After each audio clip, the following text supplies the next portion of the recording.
The Heinemann Podcast is a production of Heinemann Publishing. Heinemann is a provider of resources written by real teachers for real classrooms.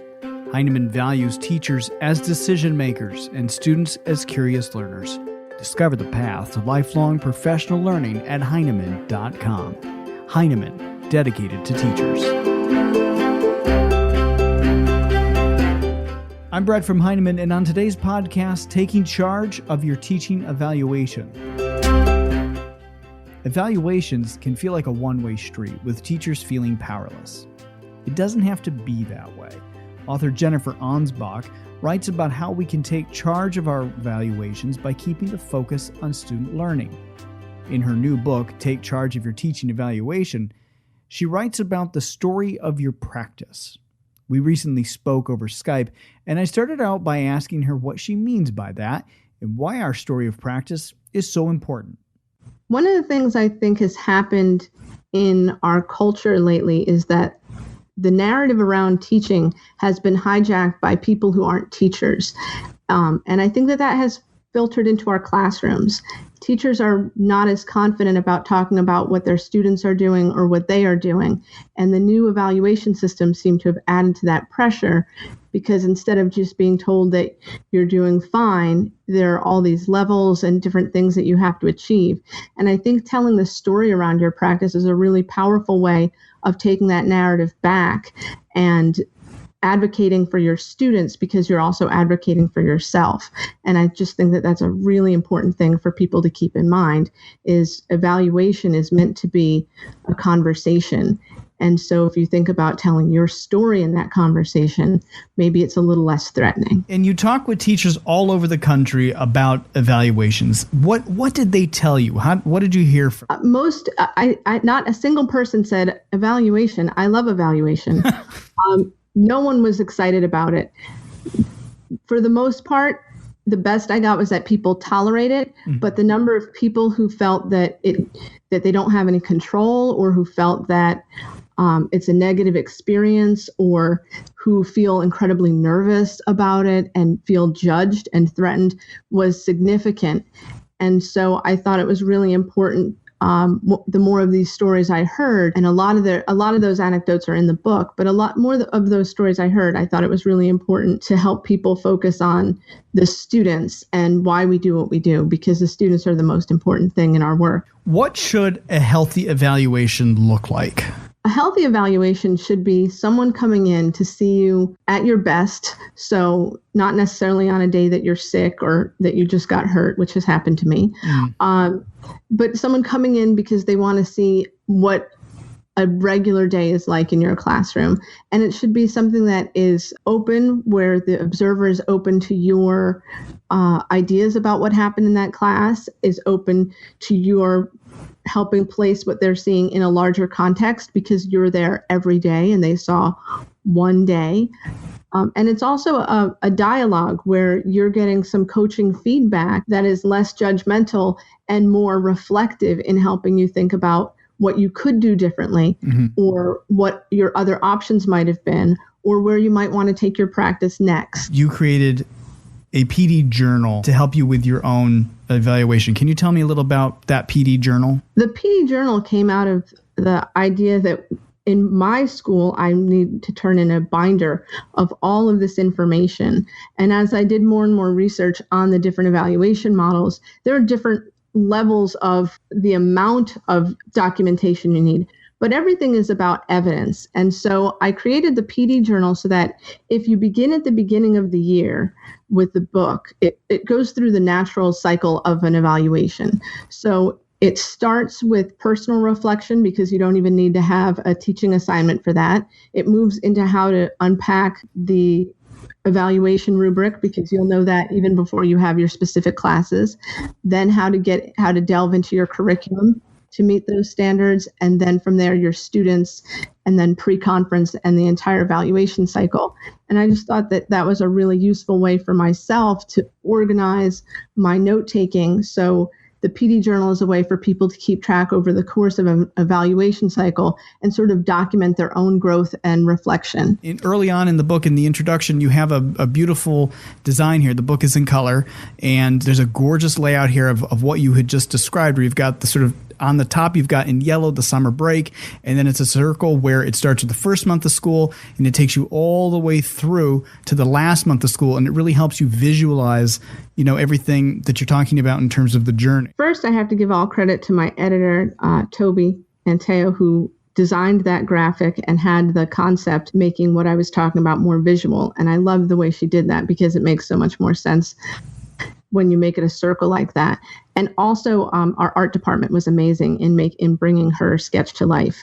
But it's a really useful way to think about the fact that this is not a one-way journey, that we're going to cycle back around and hopefully show more growth. And it's more of a spiral for us than just a beginning and end point. And one of the things that we hear from teachers is that, the development that I want to do throughout the year sometimes conflicts with what the school is evaluating me on. So how can we look at this and align our professional growth with the school's framework? Well, I find that more and more schools are more flexible in adding additional things in. I know that there are lots of things that I would love to do that don't always fit with the goals of my school. However, one of our goals is almost always related to literacy, and I'm an English teacher, so that kind of thing is easy to work in. What's most important is that you have a balance. And I think that to be a good educator, you need to be a good learner and to model lifelong learning. So it's easy, I think, to have things added into your plan. And even if you have to scale back, which you would love to do, if you can find a way to tie that into those goals, you'll be able to rejuvenate your own work and find ways to connect with what the school's goals are by adding in other things. I do a lot of work with technology. I do a lot of outside workshops where I'm going for a week with the NEH or Gilder Lehrman to study. And it's always amazing to me how the stuff I bring back doesn't always necessarily seem to have an immediate application, but I find later on that it is applicable. So even if I'm just going through those experiences for the work of being a learner and staying curious about the world around me, if you're engaged with those kinds of things, I think it helps you see your own teaching with new eyes. Mm-hmm. Talk a little bit about how your book helps align with evaluation criteria. One of the things that people feel a lot of pressure to have is a perfect lesson for the evaluation criteria. In almost every case, all the new criteria models require some self-reflection. So when I did national board certification, for example, I discovered that a perfect lesson isn't one that has no mistakes or that every kid got everything right. A perfect lesson is one where I can walk away knowing what my goals were, what my students know and can do, and then what my next steps are to take them to the next level. Mm-hmm. And that's really the goal. So when you unpack an evaluation rubric, my book helps you think about the language of the rubric and how to make sure that what you're doing and what you're giving your evaluator fits into that criteria really nicely so that the language matches and there's less opportunity for something to slip through the cracks and them not to notice the good work that you're doing. Does evaluation sort of differ across the content area, teachers, or does it all sort of work the same? I think the key is to focus on your students' learning. If you know your students and you have evidence that you know your students and that you're choosing work for them with goals that are appropriate, with materials that are appropriate, whether they were the materials you were given or you had to make modifications or you had to scaffold them to get there, and you're working towards that and you can show that your students are showing progress and that you're reflecting, then that's really what everybody needs to do. What that looks like in different cases is different. If you're a special education teacher of 3 students on the autism spectrum in a separate setting, then your ability to show growth is going to be different because you're going to be using different kinds of tools to measure it, for example. Mm-hmm. But again, it goes back to knowing those students and knowing what goals are appropriate, and then picking the best texts and the best strategies to get students to where they need to go next. Early on, you have a section on planning your professional learning, and you have a lot of really great call outs here about how to use Twitter effectively, how to use Facebook groups. Why is that all of these wonderful things that you've listed here? Why are all those different things so important? I think it's easy to get lost in our own heads and to just get tunnel vision in our own school. And I find that my teaching is strongest when I stop and pick my head up and sort of reach out to people in other places who don't have the same teaching context I have, who might not even have the same grade level or the same content area, and talk to them about what they're doing and what challenges they face and what tools they've discovered are useful, or what new strategies they're incorporating. And that helps me keep my focus on issues larger than just what's going on in my school. And I also feel more confident that I'm not gauging my students by some measure that has been sort of flattened by being only in my school. It makes sure that I'm looking, outside of my school and bringing resources in. And I think that that's what strong teachers do, is they're looking for other ways and then bringing those back to their school and networking with colleagues. So those tools help you connect and feel a little less isolated. We're still, as we record, we're sort of at the beginning of the school year still. We're about a month and a half in for a lot of schools. But as we're planning out our school year, maybe we hit a certain wall, we hit a certain moment where something's not going well and we need to think about changing course. What is the best way to sort of reassess or how to change course if we hit that wall? Well, I like that you say if. Because for me, it's always when. At some point, things aren't going to go the way I had hoped. I hope that other teachers have more if moments than when moments. But for me, something is always not quite the way I thought it was going to be. And on rare occasion, it's that my students are really mastering what I've given them and I need to find a new challenge. But more likely, I need to back up and figure out where some other skills have dropped out. And so for me, my fallback is to just stop what I'm doing and have the students reflect on what they think their goals were, what they've learned, what they think the problem is, because sometimes they're really astute at knowing what the problem is more than I know. And then doing a quick self-reflection myself. So stepping back and saying, am I taking formative assessment into account? Am I stopping to measure their growth? If I gave a test and I'm frustrated, did I take the time to do an item analysis and sort of look at where the difficulties lie? And then, it always goes back to the students. So if I'm stuck, I look to my students to guide me.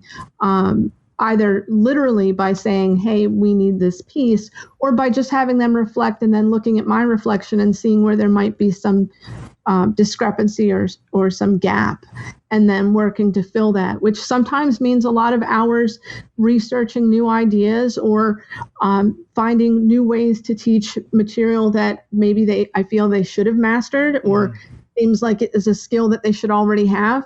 But I can't just say, well, this is, 11th grade and you should already know this. I have to meet my students where they are. So sometimes that's a lot of hard work on my part, finding new ways. But to me, that's just adding another tool in my toolbox that I can perhaps use some other time. And I've been teaching for 20 years and I'm always finding new things that I can do with my students. You also write about the importance of sort of finding your voice. Oh, I think that's so important. I think teachers, as I said earlier, have sort of seeded the narrative of what it means to be a teacher. And we can't do that. And we certainly can't do that in our classrooms. It's important for us to tell the story of what goes on in our classrooms and to speak up and find a voice. If we're not advocating for ourselves, we're not advocating for our students, because what we're asking for is always the best learning conditions and the best resources and the best opportunities for our kids. And so it's really important to find that voice, especially as the current climate is shifting and public education especially is becoming more and more under attack. I think that finding your voice to speak up and hopefully to get the confidence to speak not just in your building to your colleagues and your students and your administrators, but to speak at a board meeting or to speak at a state level meeting about what's going on and advocating for the best policies, because we are the experts. It takes a lot of training and a lot of testing to become a teacher. It's not an easy thing. And as the experts in our content and in our students, it's really important that we find our voice and speak up and advocate for ourselves and for our schools and for our communities and for our profession. My thanks to Jennifer for her time today. If you'd like to read a sample chapter of her new book, Take Charge of Your Teaching Evaluation, or read blogs from the book, go to Heinemann.com/blog for more. You can also follow Jennifer on Twitter @Jen Ansbach, where she's happy to connect with you further. We'd love for you to subscribe to the Heinemann Podcast on iTunes or the Google Play stores, where you can also leave a comment or review. We're now also streaming on the Stitcher app and TuneIn Radio. You can also follow Heinemann on Facebook, Twitter, and Instagram. Plus, you can get a daily teacher tip right on your phone directly from Heinemann authors by downloading the Heinemann Teacher Tip app. All this and more on Heinemann.com. Thanks for listening.